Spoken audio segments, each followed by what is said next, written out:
Hello, everyone. My name is Gary Gomes. I'm here to share with you once again my observations on astrology, in particular Vedic astrology, how it's affecting the world, how it's affecting you as an individual. Let me see if I can do that better. You as an individual, and also to give you a preview of upcoming events, both globally and with this channel, and with um, planned events. So we'll start off with the resume part of our program. I'm a Vedic astrologer of roughly 31 plus years. Uh, I also do tarot. I also do Reiki. I'm also a Swami with the Kriya Yoga lineage. Um, and yeah, I'm also a big music fan, and I hope to add another program discussing music um, and um, introducing you to some relatively unknown acts or musicians.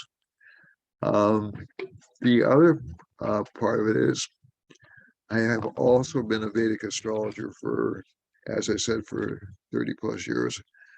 I'm a teacher of Vedic astrology at the American College of Vedic Astrology and Kepler College, and I also teach at Dyra Academy out of the Netherlands, of, on behalf of Roland Delouf. And I also do readings. I also take individual students. The individual student classes are a blast. They're a lot of fun. And you can contact me for more information at 508-525-0001. That's 508-525-0001. Or else at GaryGomesG@gmail.com. That's the easiest email to remember me by. So that's GaryGomes@gmail.com or at neivas@comcast.net. So it's a big, so I want to say, also I have a book that I'm in the process of writing. I also have a school I'm in the process of setting up. It'll be a few months down the road for both, just because, and I'm also planning to make a few changes to this channel, so it'll be more state of the art than this presentation is, and it'll be more enjoyable to you, the viewer. And so, having said that, I want to wish you a happy Makar Sankranti. Now, Makar Sankranti is essentially is the equivalent of the winter solstice um, that we experienced in December. It's essentially the point at which 0 degrees Capricorn, and it marks occurs in the Indian zodiac, and basically it's considered to be a really good time for starting new projects, for making things concrete and whole, things you've been putting off for a while. Now, I'm going to explain why that's both good and why you should maybe wait for some things until the end of the month or early February, because we have a phenomenon called retrograde planets. But in terms of planning events out and in terms of making plans for events, it's terrific. And this particular event actually marks a really important day. It marks the victory of the sun over two Asuras, or they were loosely called demons, but they would be more anti-Devas or opponents of order.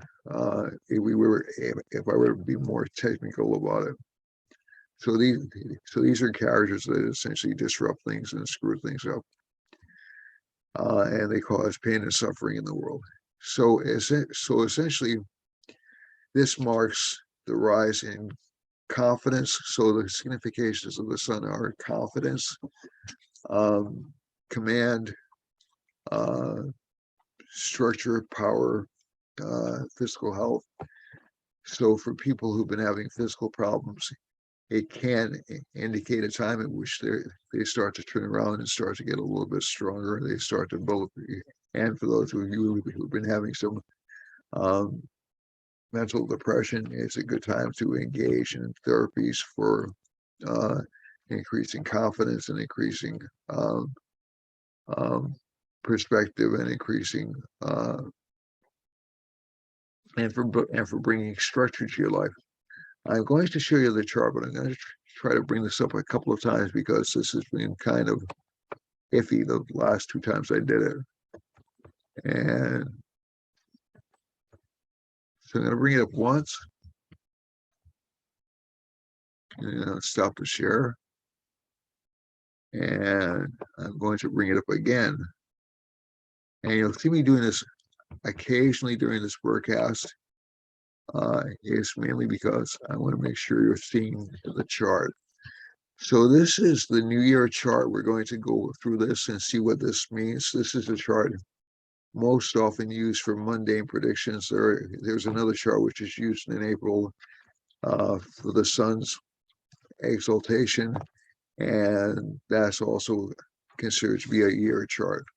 But this is more connected with structures, governments, things like that.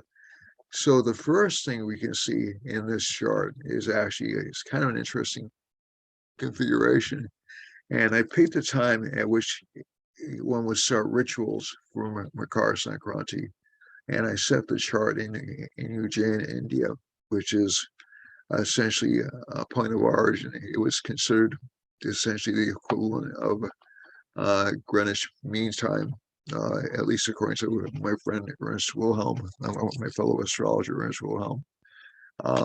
And I consider him a friend. I don't know if he considers me a friend, but basically, this particular pattern, I'm going to stop the share again and bring it up again so we don't lose so much time. And what I'm figuring is one of these is going to show up before I get too far into the discussion and you don't see a black screen. All right, so one of the things that's notable about this is the fact that this year we have two limiters on the chart. One is a Moon Rahu conjunction. The moon stands for the masses, it stands for the general public. And we know the general public is worried. So Rahu creates a certain amount of fear, a certain amount of anxiety. And it's a stressor, basically, or as a planet. And also, to be honest with you, I can't help but get the feeling, because Rahu is connected with misrepresentation or illusion, that the public is being, oh gosh, led astray is too strong, but they're being built up to a high anxiety level. And it's basically from news we've heard before. Okay, so essentially, and the reason I'm saying news we've heard before is because Venus is retrograde. Venus rules this sign, and it's fear of conspiracies, it's fear of death. Eighth house is considered to be a death, or one of the planets which produces death-like states. There's a fear that that people won't be able to do what they want to do, because the third house is a house of desires. And also, we have a combination which is kind of interesting in the chart. We have public fear and government acting punitive at the same time. So, and also media acting punitive at the same time. So Mercury is the media, it's the communication streams. It's 16 degrees and it's 3 minutes away from Saturn. It's not really combust. It's really pretty. Well, Sun and Saturn are pretty clear of the combustion range, although some would argue they're not. But I think that's far enough away from the Sun that they're not. The significations of the houses aren't hurt. But essentially, communications are garbled. There's an anxiety about luck, and one of the things I would encourage people to do, and also Omicron has been quote unquote spreading, or I won't say quote unquote, I shouldn't have said that. Omicron has been spreading, and it's been spreading pretty rapidly because Mars has been aspecting Jupiter.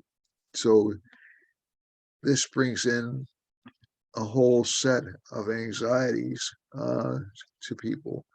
Also, Rahu and Taurus tends to make it difficult for us to get what we want, hence inflation. Okay, so if I were to look at any one planet that's been driving inflationary pressure in the economy, just due to, and it's a combination of factors. Saturn in Capricorn isn't really a very generous placement either. Is that Rahu Moon conjunction, and I think what you're going to see over the next year is a lot of fear of shortages. I tend to agree with the Federal Reserve Chair when he says that shortages will peter out just a little bit around June, but I think inflation is going to stay in at least for another year and a half. And the major thing to keep in mind is we have this particular combination, the Moon Rahu combination, gives us anxiety over that. It's also giving us governments that aren't willing to move or to listen to people. Basically, they're looking to preserve preserve establishment goals or preserve the existing order. So they're not really. There's not a lot of interest in reform, and that's true on both sides of the political tent. So I'm not just singling out Republicans or Democrats. This is true. So this is a certain stubbornness, and a lot of that stubbornness won't go away really until Jupiter enters Pisces. You'll see some interest in compromising around that time. So that will come around the end of the summer or the middle of the summer. And also, though, I think one of the things that I'm concerned about is the media is playing into fear. It's making people more afraid. And one of the factors that John Maynard Keynes had indicated was a factor in economic recovery was psychology, the psychology of the people involved. And although Keynesian economics is not really very popular right now, is considered to be a little bit, at least in academic circles, considered to be a little bit outdated. I think there's still a great deal of truth to it. That is, people, at least that factor is very strong. People will buy according to if they think times are going to continue to be good. With this combination up here, people will be either frustrated and with Mars aspecting to it, ready to take action themselves. So we're seeing some violent uprisings in Kazakhstan, which is, to me, is just the tip of the iceberg. I think we're going to see more violent uprisings across the world over the next month. I would say in April, mid-April to mid-May, and also I would say roughly between September to November. And the reason I'm saying that is because we're looking at the sun transiting these particular signs. and the sun will hit Rahu in April, in mid-April. It'll hit Libra, it'll hit Virgo and Libra in around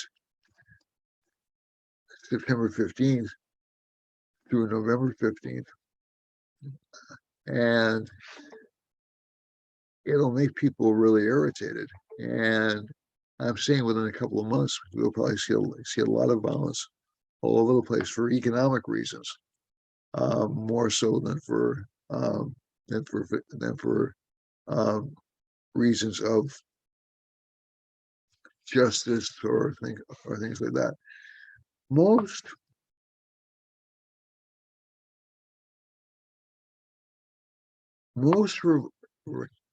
revolts, I would say, I don't know what percentage, but most revolts I have seen have, at the very least, an economic undercurrent to them, at the very least. And I think you're going to see a couple of governments changed over the next few years. And you'll also see communications about those governmental changes essentially not hidden away, kind of pushed in the background. It just based upon these factors in October through November, there will be a real desire for change in the electorate. I don't know if it's going to translate or extend to 2024, but I think the Republican Party is overestimating how much it's going to gain, but I think they're going to gain a majority in both houses, to be truthful. They could surprise me. It's just, there are other factors working here. So Saturn's very strong. It'll be strong in fall, and that may hold that particular group back. So this is in the United States, and you'll see, I would say, a switch from conservative to liberal in other countries, or liberal to conservative in other countries. Pretty much globally, you'll see signs of people really unhappy with the way things are going, and really unhappy about lockdowns and things like that. So it's not really, I'm not advocating for it. I'm just giving you an astrological forecast. So please keep that in mind. Jupiter's in Aquarius. One of the good things about that is we're going to see a lot of breakthroughs in disease and disease remediation, and also in cures and vaccines over the next 6 months or so. And I've said that continually, and I'll keep on saying that.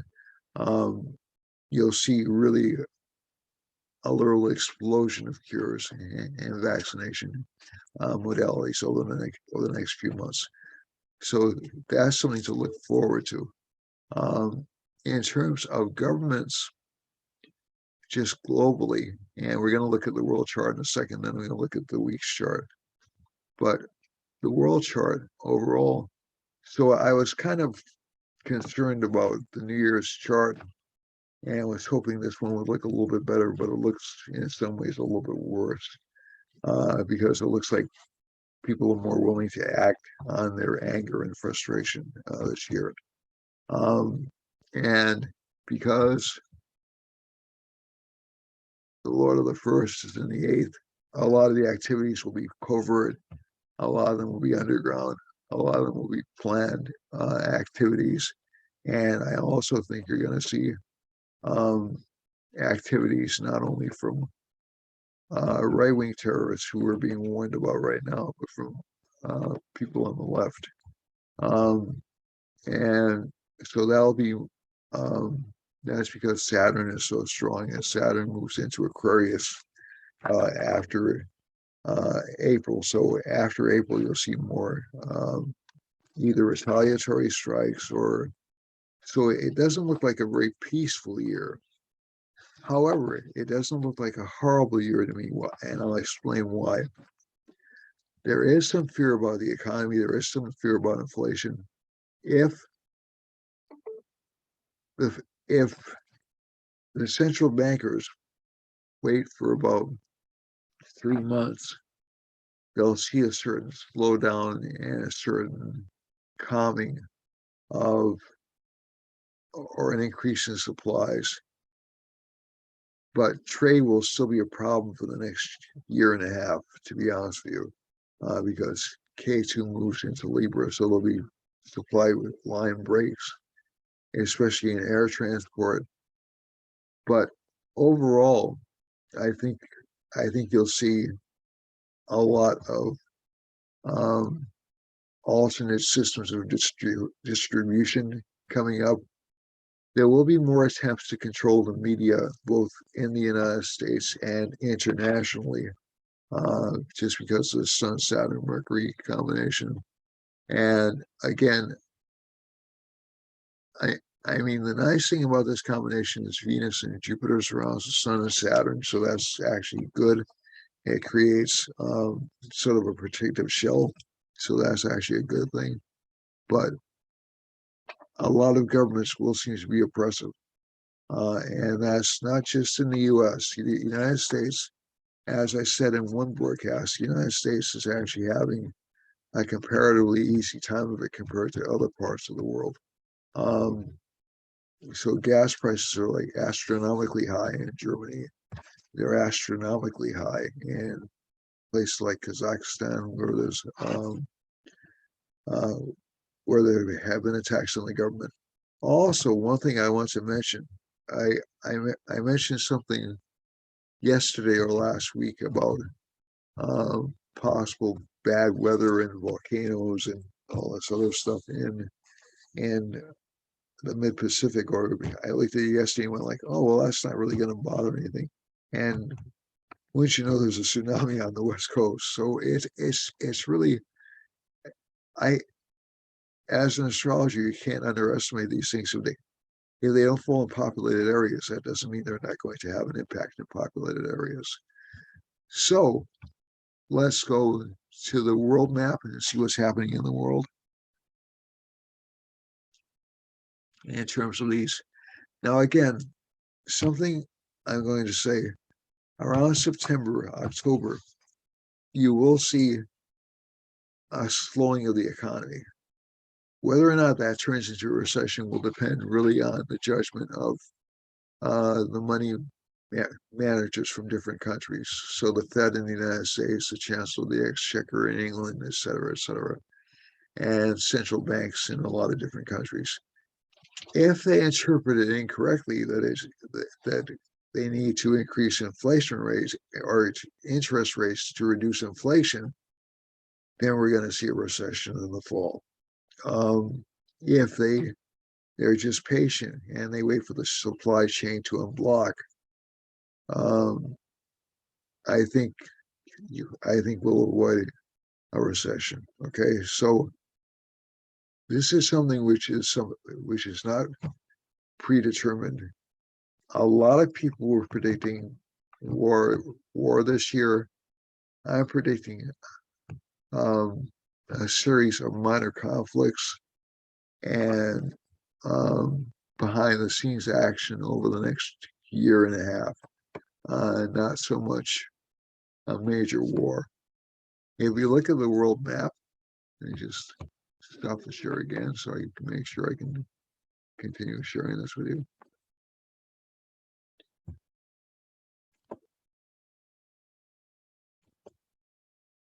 I'll make this bigger. So we have, I'm going to come closer, don't be afraid. So we do have a Venus line over close to Hawaii and a sun line close to, or not really close, but moving away from the West Coast. And we have a Mercury and Saturn line here. Now, this combination can cause weather problems, okay? And we have a Mars line. So you're going to see some more volcanic activity, probably not near the Aleutian Islands, but probably to the east, to the west of Hawaii, and also some tightening up of government on the West Coast. Okay, so I've heard of some measures that they're planning to impose. There was one thing that was proposed in terms of a COVID. I hope I got this right. I can't to keep COVID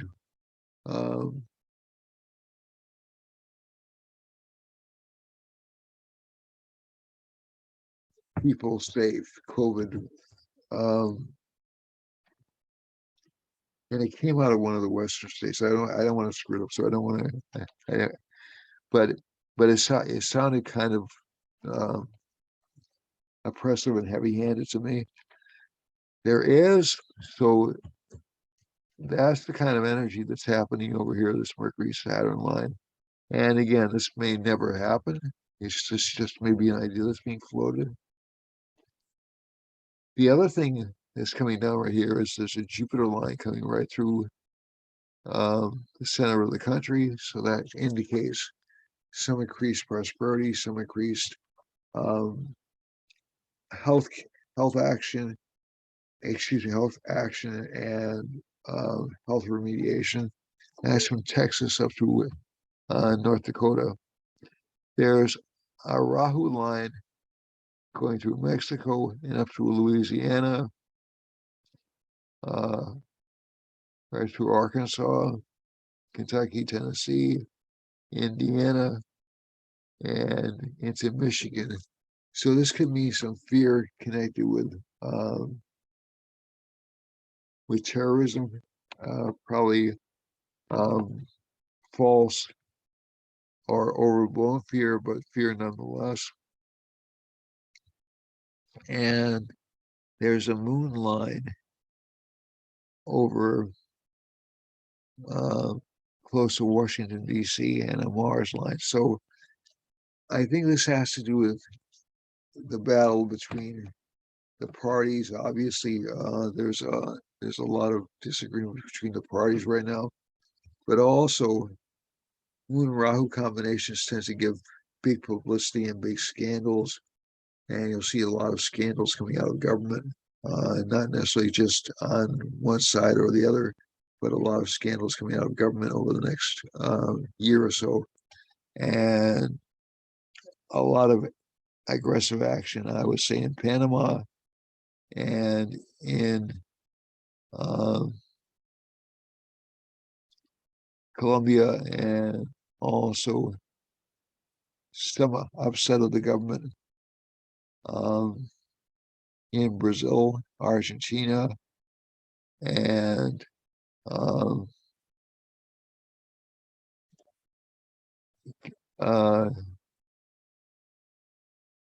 at least, Guyana. Also, so Chile perhaps as well, and Uruguay. As we go over to Iceland, Iceland has some water problems up here, and there's a Rahu line passing through Iceland, so there may be some governmental scandals in Iceland going all the way through Western Africa. Sun and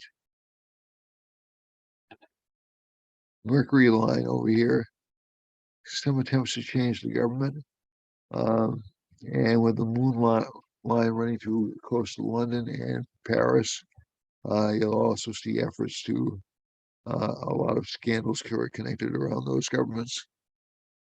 Mars line is running through Germany, so you'll see some, I would say, some popular revolts all the way down through Italy and through Libya, and all the way down through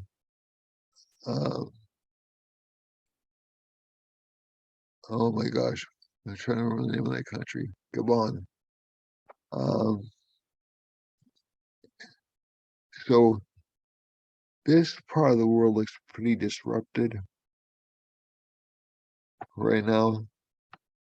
so does this part of the world. There's a Venus line running through Turkey. Venus is retrograde, so it's not necessarily a bad combination, but there could be some problems with floods in Turkey. And also some warmongering in Ukraine and into Russia, and also some threats to the established government in Russia. I don't think they'll be successful, and also to the Saudi Arabian government. I don't think, and Madagascar government. I don't think any of those will be wildly successful, but you will see a lot of crackdowns in Russia, Kazakhstan, and Afghanistan, though, and also a lot of panic and a lot of unnecessary bloodshed, especially in Kazakhstan. India actually is going to have its fair share of political scandals in down through, it looks like, not quite in Madras, but in Bengal. And also, at least from the chart, Rahu is moving close to India, so there'll be some panic or some fear in India, maybe fear about the instability of its neighboring countries. And Jupiter's passing through India, so it'll essentially be able to resolve it. It'll be able to correct it. And finally, we move over to, so this Rahu line is going to be pretty dominant. But I think the main thing of it is I'm looking at the moon lines, and the moon lines are more important to me. Mars line passing through eastern India does indicate, and also Myanmar and Indonesia does indicate, and even Australia does indicate some political violence to me. I hope I'm wrong about that, but over the next month or so, you'll see a lot of acting out. So some either political or domestic terrorism. And after, and Venus will give some water problems or some problems in terms of serving the people, some food issues in eastern China and or central China, and also some conflicts in western China.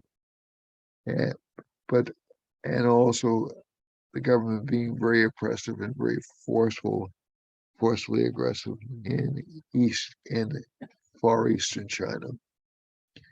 Japan has a Mercury-Saturn combination in it, so that country will tend to face some kind of economic backsliding over the next year or so, and that'll continue really through New Zealand. New Zealand will also experience some economic backsliding and some what I would call oppressive government maneuvers.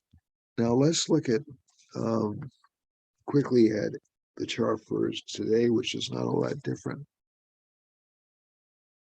So the next couple of weeks are going to sort of be like the year in a nutshell. So I'm going to stop the match again. And again, like I said, there is a reason I'm doing this. Because I want to see my lovely face, although I am beautiful, as you can tell. The other thing is, and my mother always used to say, self-praise, no recommendation, so I have to keep that in mind. So let's see now. Edit.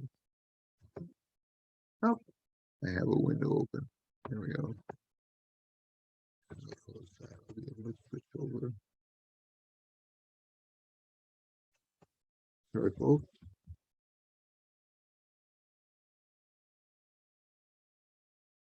So this is the chart for right now, and the moon is in Gemini. That's why I'm talking with you. The moon is in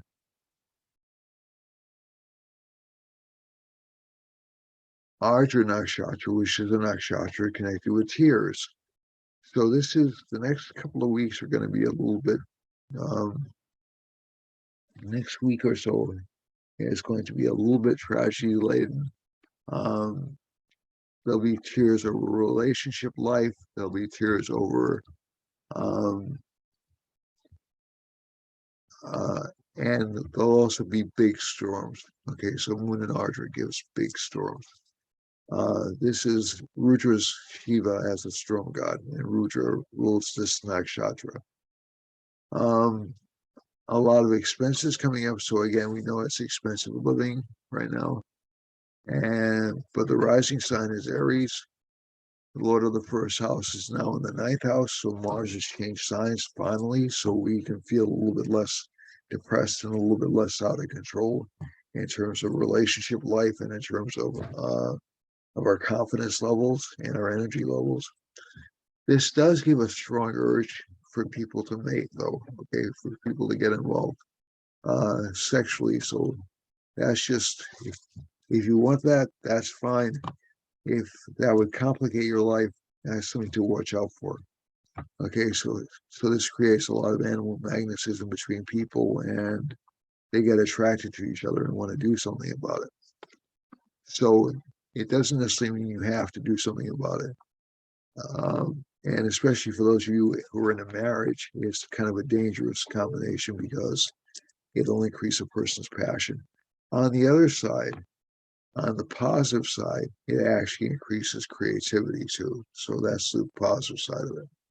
So over the next year, one of the things that I encourage people to do is to not get distracted by too much going on politically, because that'll be over by I would say by the fall.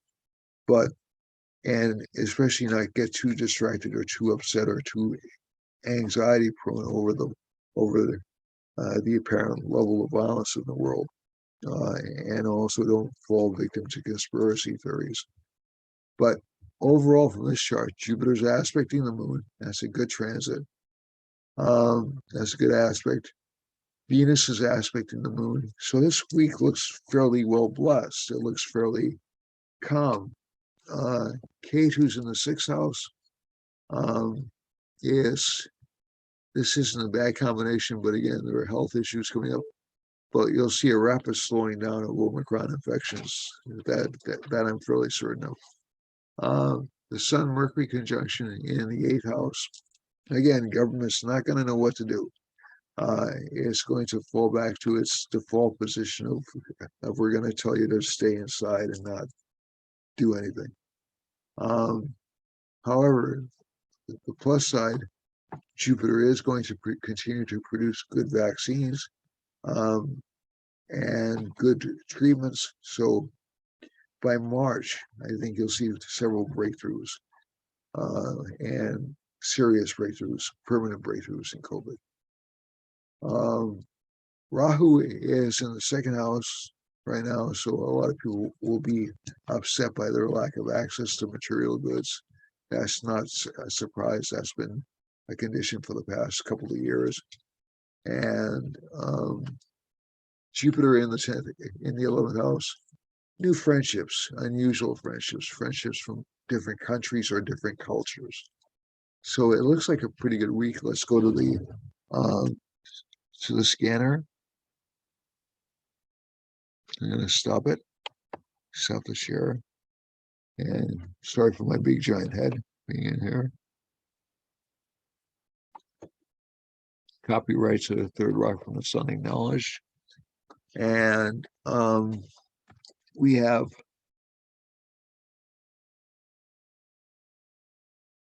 let's look at the time space change chart for mapping.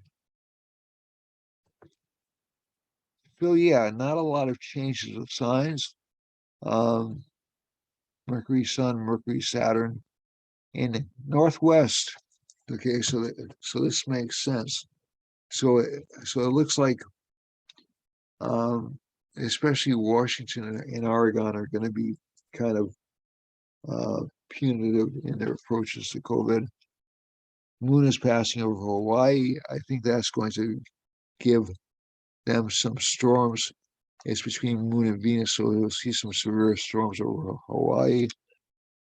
Jupiter's passing through California. Jupiter will be a little bit more, it'll be fixed in its ideology, but it'll be a little bit more understanding and help to expand business in Seoul, Nevada, and Idaho, and Montana.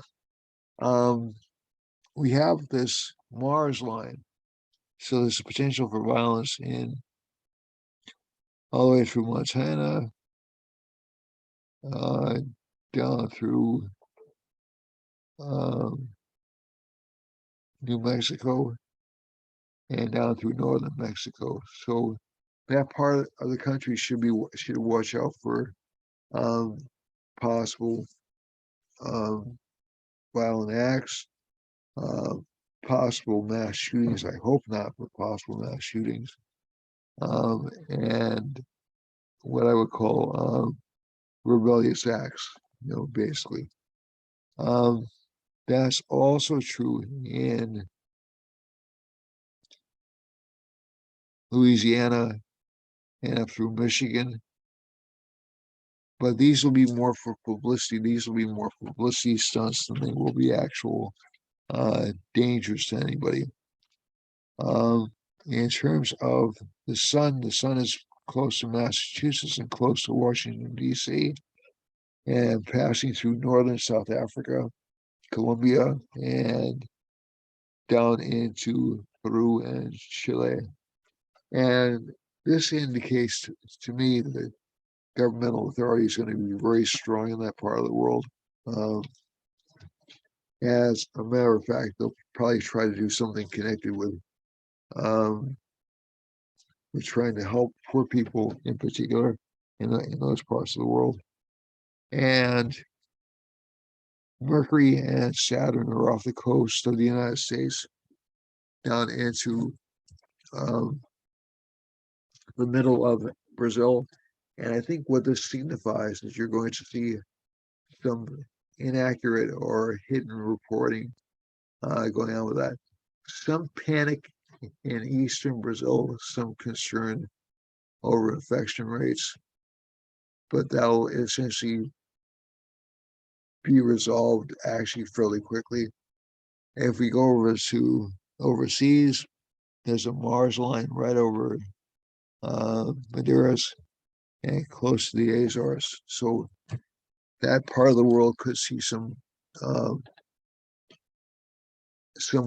bad weather conditions.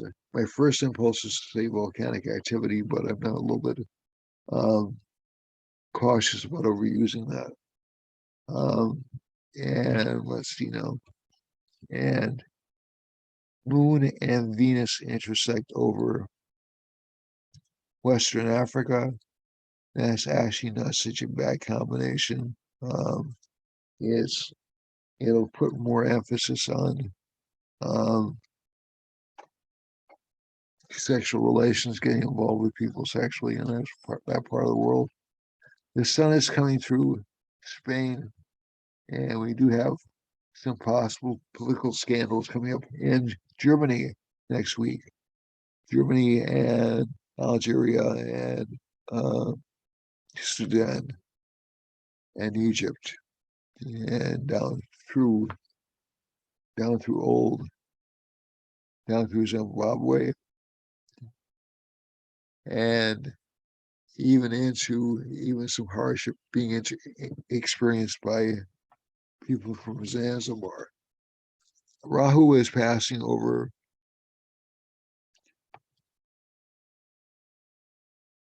Russia and Ukraine, and I'll give some panic or I would say some foreign interference in that part of the world that could be coming from the Russians. It could be coming from the U.S., but definitely some interference.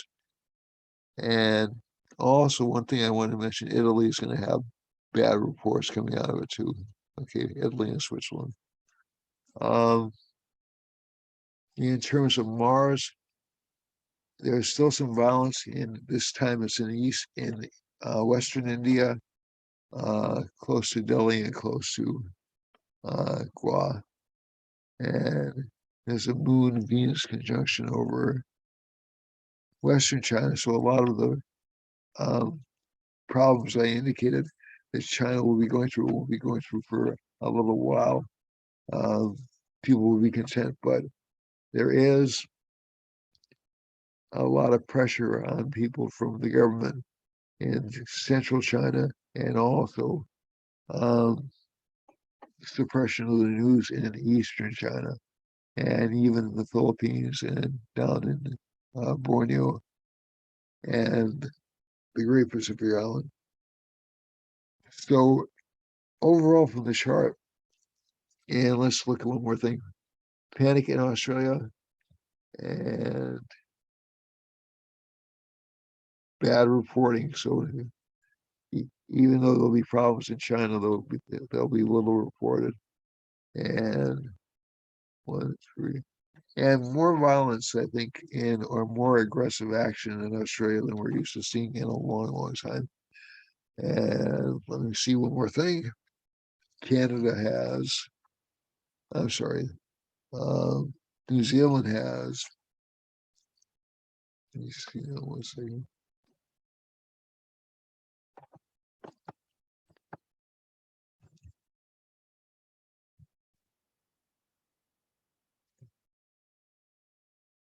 New Zealand has,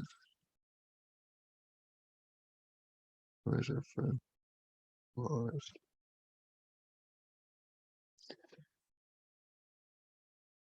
Some concern and some lockdown issues because of the virus.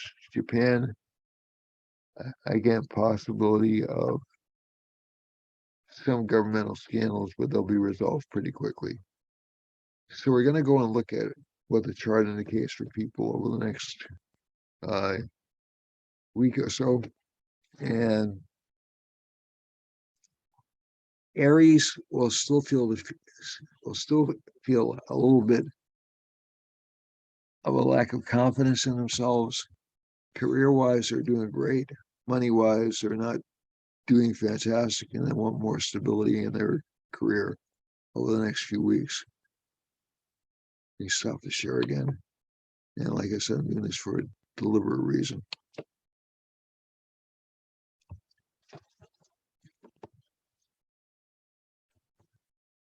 Okay, all right.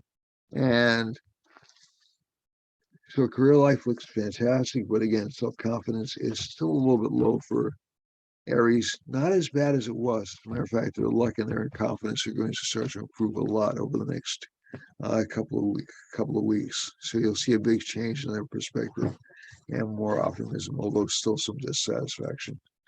And they'll be interested in changing homes or changing locales. Taurus rising or sun or moon has K2 in the 7th house, so it can give a critical or a difficult relationship partner, or the relationship partner is a bit selfless.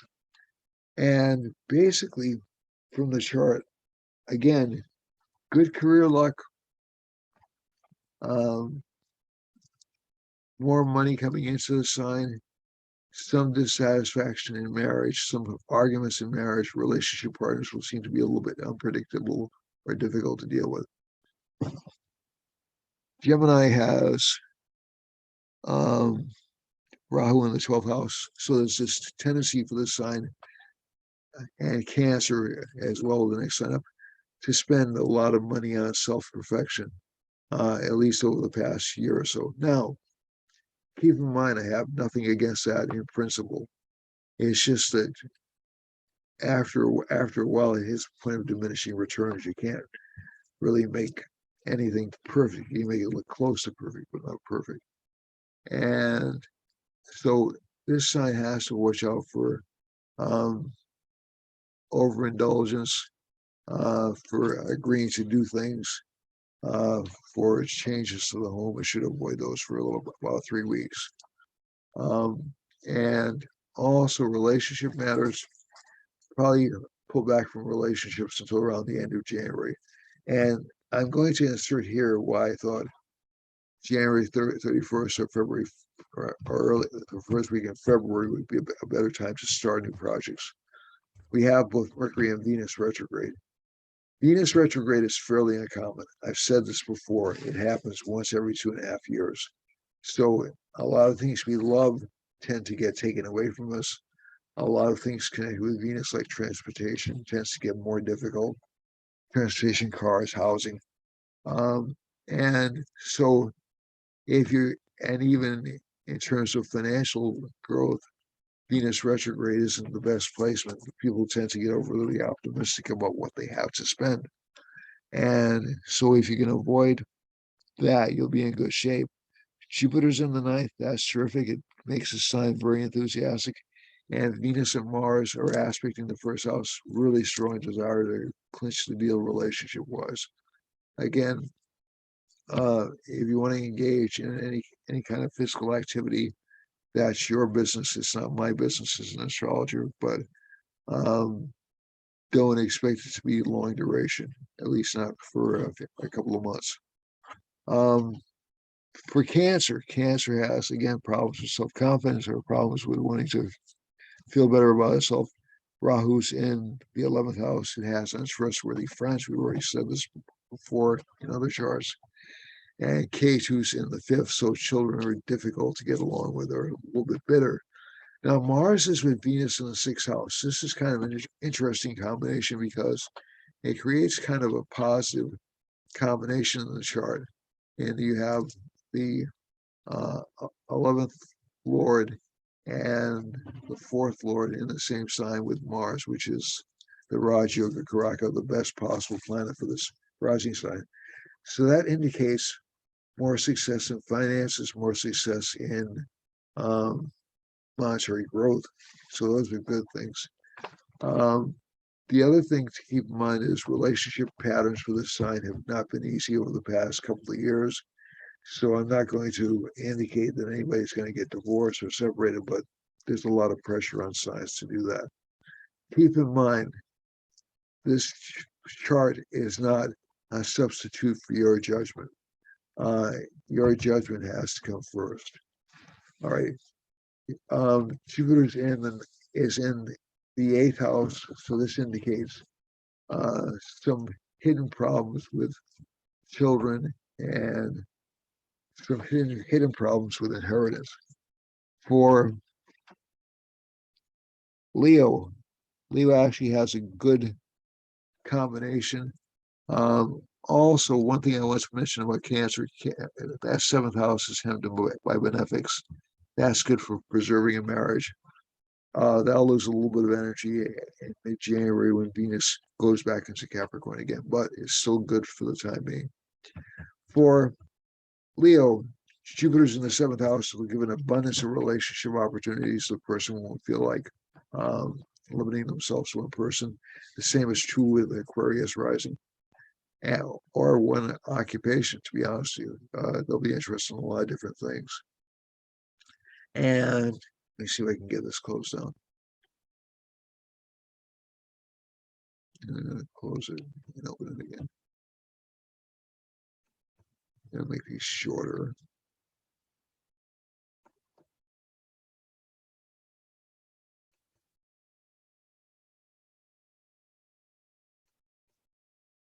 And just in general terms, Leo will tend to have a lot of luck, but also a lot of enemies, especially from the government and from people the sign may have wronged before or hurt before.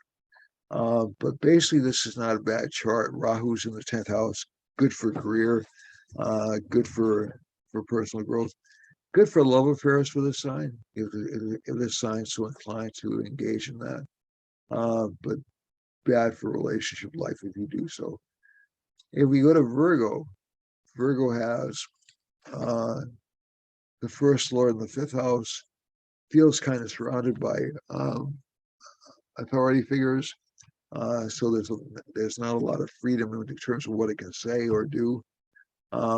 Mars is in the 4th house. It forms a Kuja dosha or Mars effect in the chart. So there'll be more arguments or fights with a relationship partner, but there'll be more love of home. Ketu's in the 3rd house. There's going to be a lot of ambition for the sign this month. Rahu's in the 9th house. Difficult to deal with employers. Moon is in the 10th house. Some changes in work or work environment. It doesn't necessarily mean a job loss, but the work environment will be a little bit tougher. Jupiter in the 6th, he'll have to watch out for his health. For Libra, Libra has K2 in the 2nd, Mars and Venus in the 3rd. So K2 in the 2nd, money's there, money gets taken away. That's going to be the trend for the next few months. And, and 4th house, housing is okay. There's some construction work or some construction activity going on, or even consideration of moving from this combination. It's not a bad placement. It just indicates there's a lot of activity going on at home, but it is being obstructed. 5th house, Lord of the 3rd and the 6th house. In the 5th house, love affairs with people you don't necessarily agree with. So there'll be a temptation to get involved with people that you don't necessarily agree with politically or emotionally, but you'll engage in the relationship anyway. Venus, Mars, Moon opposition, a lot of help from women, and basically a lot of help in career matters from the chart. And also change of spiritual teachers. So some people will change or get involved with new spiritual teachers. For Scorpio, good for money, good for sexual appeal, good for courage this month. Home life will be relatively satisfactory. Rahu in the 7th. Some dissatisfaction with a relationship partner, but there'll be sudden windfalls or gains in money. Sagittarius, Venus, and Mars are in the 1st house. That's a good combination for connecting with people emotionally and also in terms of finances with Saturn, Moon, and Saturn, Mercury, and Sun in the 2nd house. Jupiter's in the 3rd house. The sign will be very polite this time of year. Rahu's in the 6th. He'll be worried about diseases. Relationship life will indicate some change in relationship life. So you may end up going back to an old partner or reconsidering relationship life. Not a good time to make big changes in relationships. Wait until April. Capricorn has Saturn in the 1st house, for that Sashi Yoga or that authority position, and the Sun is with it, so it'll essentially create a strong willingness to take on new duties and responsibilities. Jupiter's in the 2nd house, good for financial growth. Moon is in the 6th, so again, some anxiety or worry about health. And K2's in the 11th, so strange friends, unusual friends. And Venus and Mars are in the 12th. It indicates more sexual activity for the sign. For Aquarius, we have no planets. We have Jupiter in the 1st. Again, I'll be interested in a variety of things. The sign is going to be very, very inquisitive this month. And Moon's in the 5th. It'll also feel like writing. Venus and Mars are in the 11th. Better than it has been for the sign financially. So you'll see a lot of financial growth. And finally, Pisces. The Lord of the 1st is in the 12th, so it's a little bit lacking confidence. A lot of focus on friendships, friends asking for a lot of favors. Career life looks good. Bosses will be overly critical. And overall, home life looks stable. So that's it for this week. I hope I haven't overloaded you, and I'll see you next week. And I love every one of you, and namaste. Thank you very much for watching. Again, share, like, subscribe.